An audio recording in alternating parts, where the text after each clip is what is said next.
Jamdani sari starting price হচ্ছে মাত্র 150 টাকা। কি হচ্ছে মাত্র 150? 150 টাকা থেকে শুরু রয়েছে, এগুলো কিন্তু নয়। আর যেগুলো যেগুলো তোমাদের পছন্দ হচ্ছে স্ক্রিনশট করো, বুকিং করো। 150 টাকা থেকে শুরু করে 150, 200, 300, 400, 500 টাকার মধ্যে যা যা রয়েছে আমি তাই ভ্যারাইটি দেখাচ্ছি। প্রচুর কালেকশন রয়েছে, একবার তোমরা স্ক্রিনশট করো, যে যে শাড়ি পছন্দ হচ্ছে নিয়ে নাও। এটা দেখে নাও, দারুণ সুন্দর একটা মা দুর্গার শাড়ি। দুর্গা পুজো তো এসেই গেল, আর এরকম দুর্গা ঠাকুরের শাড়িটাও তোমরা পেয়ে যাচ্ছ, যেটা মাত্র 290 টাকায় তোমরা পেয়ে যাচ্ছ। দারুণ দারুণ সব শাড়ি। এই দেখো, এটাও আর একটা একদম আগমনী কালেকশন, পুরো শিউলি খাদি, প্রাইস থাকছে 260 টাকা। জানো, দারুণ দারুণ সব কালেকশন রয়েছে। নেক্সট দেখে নাও এই কালেকশনটা, এটা থাকছে হ্যান্ডলুমের উপরে এরকম দারুণ গোল্ডেন জারির কাজ। এটা দেখে নাও, এটার প্রাইস থাকছে মাত্র 330 টাকা, 330। প্রচুর কালেকশন। এই দেখো, এই জামদানিটা দেখো, দারুণ কালেকশন, প্রাইস থাকছে 850 টাকার মধ্যে, 850 এর মধ্যে পেয়ে যাচ্ছে দারুণ জামদানিটা।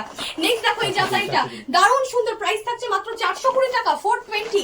প্রচুর প্রচুর কালেকশন রয়েছে, যা যা পছন্দ হচ্ছে স্ক্রিনশট করো আর বুকিং করো, কারণ স্ক্রিনে দেওয়া নম্বরে তোমরা বুকিং করো, কারণ